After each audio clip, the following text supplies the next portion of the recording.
आज जैसे कि हमारे बीच में भाई नवीन जय हिंद, जो केवल ब्राह्मण समाज के ही नहीं पूरे हरियाणा की युवा दिलों की धड़कन है, और सभी पत्रकार बंधुओं का यहाँ स्वागत करता हूँ। इनके साथ जो टीम है उनका स्वागत करता हूँ। सबसे बड़ी बात यह है कि आज ये हमारे बीच में विशेष रूप से भाइयों को मिलने के लिए आए हैं। अपनी बात तो नवीन जैन जी रखेंगे। इनके बारे में आप लोगों को कुछ बताना तो शायद मेरे ख्याल में गुस्ताखी होगी, क्योंकि पिछले 2-3-4 वर्ष का जो इनका कार्यकाल रहा है संघर्ष का हरियाणा में, किसी भी प्रॉब्लम को लेके, चाहे युवाओं की हो, बेरोजगारों की हो, एम्प्लॉयज़ की हो, और विशेष रूप से चाहे ब्राह्मण समाज की हो, तो मैं भाई नवीन जैन का तहे दिल से यहाँ स्वागत करता हूँ सिरसा में, और अपने आप को गौरवान्वित महसूस करता हूँ कि ऐसे हमारे भगवान परशुराम के साक्षात जो वंशज हैं, जिनकी आवाज़ केवल ब्राह्मण समाज को ही नहीं पूरे हरियाणा को और पूरे इंडिया को उद्वेलित करती है। मैं इनका, मेरे से एज में छोटे हैं, फैन भी कह सकते हैं। मैं आज से कोई तकरीबन 11-12 वर्ष पहले इनसे मिला था। अन्ना हज़ारे मूवमेंट में मैंने ही पार्टिसिपेट किया था, और एक शायद हिसार का बाई इलेक्शन था। उस समय जो अन्ना मूवमेंट के जो साथी थे, वॉलंटियर्स थे, इन्होंने पॉलिटिकल पार्टी नहीं बनाई थी। उस समय लोगों को जागरूक करने के लिए आए थे कि किसको वोट देना चाहिए, किसको नहीं। तो मुझे समझ आ रहा है कि हाँसी के बाईपास के ऊपर भाई से मेरी मुलाकात हुई थी, और इनका जो संघर्ष का जो जीवन है वो हमारे ब्राह्मण समाज के लिए तो गौरव की बात है ही, हरियाणा के प्रत्येक युवा के लिए बहुत ही प्रेरणा स्रोत। और यूँ कहिए कि समाज के अंदर, राजनीतिक क्षेत्र के अंदर जो भी आज प्लस माइनस हो रहा है, उस सब के ऊपर पैनी नज़र रखते हुए, और हर एक उस बिंदु के ऊपर, हर एक उस मुद्दे के ऊपर, केवल हरियाणा के कोनों में नहीं, चंडीगढ़ में भी जाके किस प्रकार इन्होंने जो HPSC के अंदर जो घोटाले हुए, और भी किस प्रकार किसानों के ऊपर जो बर्बरतापूर्ण सरकार ने कायराना जो अटैक किया वो, और पीछे से मुझे याद है कि भाई की आंख के अंदर शायद कोई जो पीछे जो अश्रु गैस के साथ कुछ और चीज़ें जो उन्होंने मिर्ची भर भर के जो डाली थी, वो भी मैं इनका इंटरव्यू सुन रहा था। और किस प्रकार हरियाणा की जो ये नकारा सरकार है, देखिए आज हमारे बीच में समाज की बात भी करेंगे, और मैं इनसे रिक्वेस्ट करूँगा कि देखिए जो ब्राह्मण का जो कर्तव्य होता है वो केवल अपने जाति के लिए ही नहीं, सर्व समाज के लिए उसकी क्या सोच है, और किस प्रकार जो है राजनीतिक हस्तक्षेप समाज के अंदर करते हुए इस प्रकार हमारे युवाओं की, खास करके किसी भी वर्ग की कोई भी प्रॉब्लम है उसके ऊपर ये अपना पूरा हक जताते हुए, पूरा संघर्ष करते हुए अपनी आवाज़ रखते हैं, चाहे कितने इन्होंने मुसीबतें उठाई हो, चाहे व्यक्तिगत जीवन के अंदर हो, चाहे राजनीतिक जीवन के अंदर हो, चाहे सरकार की जो कुठाराघात है उसको झेलने की बात हो। रोहतक के अंदर मैं एक बार देख रहा था, MD यूनिवर्सिटी के अंदर कुछ इरेगुलरिटीज़ थी, उसको लेके भाई ने बहुत बड़ी वहाँ आंदोलन भी किया।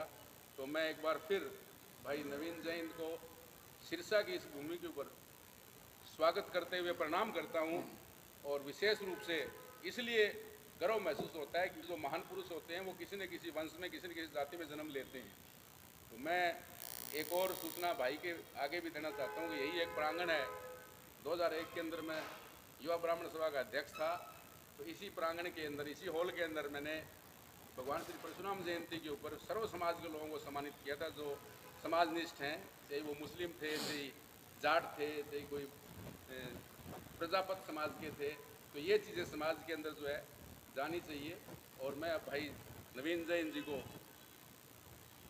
आपके प्रति मुखातिब करते हुए ज़्यादा समय नहीं लूँगा, ये अपनी बात रखें, और मैं विश्वास दिलाता हूँ कि सिरसा का ब्राह्मण समाज, और ना केवल ब्राह्मण समाज, सिरसा का सर्वजातीय समाज इनके संघर्ष के लिए, इनकी अगुवाई में जो भी सामाजिक मुद्दे हैं उनके लिए हमेशा तत्पर रहेगा। भाई नवीन जैन। नमस्कार जी, सभी सिरसा के क्रांतिकारी पत्रकारों का धन्यवाद। क्रांतिकारी इसलिए कि कुछ दिन पहले मुझे पता चला था कि कई पत्रकारों पर FIR भी कर रखी है। FIR तो शायद क्रांतिकारियों पर कराए सरकार तो आज न्योता देने के लिए आए और न्योता ये पीले चावल लेकर आए हैं जो हमारी पुरानी परंपरा होती हैं। 23 अप्रैल रविवार को भगवान परशुराम जन्मोत्सव मनाया जा रहा है और 36 बिरादरी के साथ मिलके मनाया जा रहा है। मंदिर निर्माण, मूर्ति निर्माण की नींव रखी जाएगी उस दिन और हेलीकॉप्टर से फूलों की बरसात करी जाएगी हर समाज के आदमी के ऊपर, प्रसादारियों के ऊपर। और ये वहीं मनाया जा रहा है जिस जमीन को 14 साल से 2 सरकारों ने अपने कब्जे में रखा था, परावर रोहतक। सभी समाज के लोगों के साथ मिलकर फरसादारियों ने फरसे के दम पे वो जमीन ली थी। हालांकि हम सब का न्योता दे रहे हैं, सारी राजनीतिक पार्टियों से, सामाजिक संगठनों, सबको बुला रहे हैं। और प्रसाद में देसी घी का प्रसाद के साथ फरसे भी प्रसाद में बांटे जाएंगे क्योंकि ये न्याय का प्रतीक है। और भगवान परशुराम किसी एक समाज के नहीं थे, वो हर समाज के थे, न्याय के देवता थे और अन्याय के खिलाफ उन्होंने फरसा उठाया था। हमें इसके अलावा जो बहुत जरूरी भी है, और हम भगवान परशुराम के चेले हैं तो सिर्फ भगवान परशुराम की जय बोलने से उसके चेले नहीं हो जाते। तो इस जन्मोत्सव में, और शायद आप लोगों ने पहली बार सुना भी होगा, पहली बार देखा होगा क्योंकि आप लोगों का भी न्योता भी है कि वहाँ पे शिकायत पेटी का भी, समस्या पेटी भी रखी जाएगी कि शासन प्रशासन से जो लोग पीड़ित हैं किसी भी तरह के, वहाँ पे शिकायत पेटी का डोल रखा जाएगा जिसमें लोग अपनी शिकायत डाल के जा सकते हैं, जिनका निदान करने की जिम्मेदारी उसके बाद हमारी होगी। क्योंकि मैं ये मानता हूं कि चाहे कोई भी भगवान है, कोई भी महापुरुष रहे हैं, किसी भी धर्म के रहे, उन्होंने जनता की सेवा करी है या जनता के लिए संघर्ष किया, राक्षसों से बचाया है। तो जो सरकार है, उस सरकार से जो लोग परेशान हैं, चाहे किसी की फैमिली आईडी के नाम पे पेंशन काट दी, सिरसा में भी होगा ऐसा, ऐसी बात तो नहीं होगी, बहुत बीपीएल कार्ड काट दिए गए, बेरोजगारी यहाँ पे भी होगी, नशा में तो टॉप है ही सिरसा। तो किसी की भी कोई भी सार्वजनिक या सामाजिक समस्या प्रशासन से है, प्रशासनिक समस्या, उसको लेके डोल रखा जाएगा और उसका समाधान भी करवाएंगे। मैं ये भी कहना चाहता हूँ आप लोगों, क्योंकि ये भाईचारे की मिसाल होगी, क्योंकि भगवान परशुराम कोई एक समाज का नहीं है, हम कोई ठेकेदार नहीं है उनके, वो हर समाज के हैं, वो हर न्यायप्रिय आदमी के लिए, वो हर योद्धा के देवता हैं जिन्होंने समाज के लिए लड़ाई लड़ते हैं। अलग अलग उस पर हर आदमी कोशिश करता है जो समाज के लिए, उन सब के देवता, मैं तो ये मानता हूँ वो सब देवता हैं, राक्षसों ने छोड़ गए, सबके देवता ही होते हैं, भगवान हो चाहे महापुरुष हो, कोई भी हो चाहे। और इसमें हमने एक नंबर जारी करा है जो रजिस्ट्रेशन करा सकता है, 70 27 822 822, ये नंबर है 70 27 822 822, जिस पर कॉल करके रजिस्ट्रेशन करवाया जा सकता है। और मैं तो इसमें यही कहूँगा जी कि पूरे हरियाणा के अलावा राजस्थान, यूपी, मध्य प्रदेश तक, उत्तराखंड, हिमाचल, जम्मू कश्मीर तक और दिल्ली के लोग प्रतिनिधि इसमें शामिल होंगे। और न्योता दे रखा है, खट्टर साहब का भी न्योता दे रखा है हमने तो, और हुड्डा साहब का भी न्योता दे रखा है, सारे MP MLA सब का न्योता दे रहे हैं।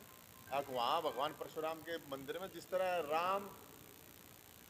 तरह अयोध्या में राम मंदिर, वैसे परावर में परशुराम मंदिर की नींव रखी जा रही है और सब उस हवन यज्ञ में आके शामिल होकर अपनी आहुति दे सकते हैं। इसके अलावा आप लोगों का कोई, मतलब न्योता सब का है, आप लोगों का कोई भी कोई सवाल है वो मेरे को बता देना। इसके मुख्य अतिथि जो होंगे वो होंगे दादा दुलीचंद, वही दादा दुलीचंद आप जानते होंगे, वो भगवान परशुराम जयंती है, मैं कहना नहीं चाहता, लेकिन मैं बता सरकार का फूफा जयंती शब्द, समझ गए ना, जयंती शब्द हटाओ। जन्मोत्सव, जयंती हाँ शब्द जन्मोत्सव। तो जो दादा दुलीचंद हैं, जिनकी वजह से 2 लाख बुजुर्गों की, विधवाओं की, विकलांगों की पेंशन बनी थी, आज से 6 महीने पहले, शायद आप लोगों को याद होगा जब हमने वो चीज शुरू की थी, और उस टाइम पे मैंने ये कहा था सरकार को कि ये बहुत बड़ी गड़बड़ है। तो उस टाइम पे तो लोगों की ठीक होगी थी, स्पेशल कैंप भी लगाया सरकार ने, लेकिन उसके बाद फिर आप लोग देख रहे हो कि फिर वो बीपीएल कार्ड में इशू आया, फिर बीपीएल कार्ड में इशू आया, फिर दोबारा पेंशनें कट रही हैं, 60 साल से ऊपर वाले हैं वो, उनकी बन नहीं रही हैं। दुष्यंत चौटाला जी कहते थे, आप लोगों को पता होगा कि 5100 रुपये कर देंगे। अब दुष्यंत चौटाला 5100 रुपये तो ना करना छोड़ दे, या ये बता दे वो जो कट रही हैं वो ये दिलवा दे। कह रहे थे 60 साल के ऊपर उम्र होता है, कटाका उठेगा, खटका दबेगा, कुछ नहीं दब रहा है। तो हमें ये मुद्दे हैं और इन मुद्दों को लेके हमें, तो इसलिए 104 साल के दादा दुलीचंद, जिन्होंने बहुत बड़ा काम किया, उनकी प्रेरणा ही थी। अब वो सड़क पे 104 साल का आदमी उतरा था, जिसकी वजह से लाखों लोगों को फायदा हुआ था। तो वो इसके मुख्य अतिथि होंगे। और कोई आप लोगों का कोई सवाल है तो आप बता दीजिए। भगवान परशुराम ने बुला रखा है, ये न्योता मेरी तरफ से मेरा कोई न्योता नहीं है, मेरा कोई आयोजन नहीं है इंडिविजुअल की, मेरा कोई आयोजन है, भगवान परशुराम ने बुलाया है। तो मुख्यमंत्री जी बता रहे हैं खाट पे चर्चा कर रहे हैं, और ये जब उन्होंने खाट पे चर्चा शुरू की थी तो मैंने एक वीडियो डाला था, मैंने कहा था ये मुख्यमंत्री हो, एमएलए एमपी, ये फूल बरसाने के लिए नहीं है। फूल बरसा दिया आप लोगों ने, इनको बना दिया, इससे आगे और क्या हुआ। इनसे अब सवाल करो, सवाल करो बेरोजगारी के ऊपर, सवाल करो पेंशन पे, फैमिली आईडी पे, कानून व्यवस्था पे, नशे पे। जय बोलने का क्या फायदा है। अब मैंने एक वीडियो देखी थी, एक उसमें वो कह रहे हैं कि एक जज के माथे में कुछ गड़बड़ है। अगर जज के माथे में कुछ गड़बड़ है तो उस जज का चेकअप करवाना चाहिए, वो तो क्या पता कैसे कैसे डिसीजन दे देगा हाई कोर्ट का जज। और वही बात अगर कोई आम नागरिक, मैं या आप पत्रकार हैं, कोई कह देता तो अभी तक वो जेल में होना चाहिए था। लेकिन मुख्यमंत्री कुछ भी बोल रहा है कि जज के माथे में, तो ये तो न्यायपालिका को डराने की, धमकाने की, और ये तो औकात दिखाने की बात है कि जज की औकात क्या है। लेकिन मुझे लगता है कि सीएम के सिर में गुमड़ी जरूर है। वो जिस तरह की बयानबाजी कर रहे हैं, आप चेक करवा लो, बेशक आप अपना कैमरा वो जन संवाद में है उसके सिर पर ला कर दिखा दो, सिर में पाओगी गुमड़ी। क्योंकि अभी एक वीडियो और देखा मैं कि एक बच्चे ने पूछा कि जी एचनेट आजीवन कर दो, सीईटी क्वालिफाई कर दो। तो नौजवानों की डिमांड है भाई, एक सीईटी क्वालिफाई करने में इशू क्या है। कोई भी आदमी कितनी बार टेस्ट देगा। एक एचटेट के लिए एक ने क्वेश्चन किया, एक लड़के ने, उसको कह रहे हैं बैठ जा बैठ जा बैठ जा। अरे तो मैं तो ये कह रहा हूँ, वो जिस खाट पे बैठे उस खाट को खड़ी कर दो। ऐसे लोग गाम गाम जा टिकट खान देखे होगा भाई, ये क्या मतलब है। बोले आप फोटो उतरवा लिया, बोला गाँव में रोटी खाते हुए, अरे रोटी भी क्या दे, टिकट भी क्या दे, खाता हंड लग रहा है उनके, जब समस्या समाधान नहीं करता। तो मुख्यमंत्री का जन संवाद, ये खाट पे चर्चा है, इसकी खाट खड़ी कर दो। वो इसलिए कर दो, मैं इसलिए कह रहा हूँ, मेरा कोई मतलब नहीं है, मेरा किसी पार्टी से मतलब नहीं, ना मुझे बीजेपी ना कांग्रेस से कोई मतलब है। वो सरकार में है, वो मुख्यमंत्री है, वो एक सिस्टम है। तो मुख्यमंत्री जब जा रहा है, जन संवाद लगा रहा है, तो सवाल तो होंगे ना। और मैं तो उस लड़के की बहादुरी की बात कर रहा हूं, और जो ये जो जूते चाट लोग हैं, इनका क्या मतलब है यार। आपका मुख्यमंत्री है, एमएलए है, एमपी है, अधिकारी है, उससे सवाल करो और उसके सुनो ना, जनता है भाई वो। मैंने आज से 1 साल पहले, पूरा 1 साल पहले कहा था एक बात, कि हर नेता, हर अधिकारी नीचे से लेकर ऊपर तक 2 घंटे का टाइम दें। अभी इन्होंने सर्कुलेशन जारी तो किया है कि देंगे, लेकिन इम्प्लीमेंट कितना है। और मैं लोगों से भी अपील करूं, घर क्यों बैठे हो भाई, 11 से 1 का टाइम हो रहा है। अब वहां पे जाओ ना, लोगों के पास, अफसरों के पास जाओ। कौन दे रहा है तनख्वाह? तनख्वाह टैक्स हम दे रहे हैं, हमारे टैक्स में इनको तनख्वाह मिलती है सबको, चाहे कोई अधिकारी हो, चाहे कोई अफसर नेता हो, कोई भी हो, चाहे जाके उनसे सवाल करो। तो जी हमारा तो यही है, और भगवान परशुराम ने तो यही कह रखी है, अगर भाई लोगों की सेवा करो, लोगों के लिए संघर्ष करो। हारेगा सारा बोला खाटू श्याम बाबा हमारे, तो हारेगे सारे जो होते हैं। मेरे ख्याल में असली कोई किसी भी भगवान का भगत है या चेला, मैं उसको मानता हूँ जो किसी गरीब आदमी के साथ खड़ा होता है, जो किसी दुखी आदमी के साथ खड़ा होता है। बाकी तो फिर वो ढोंग है, मैं उसको कुछ नहीं।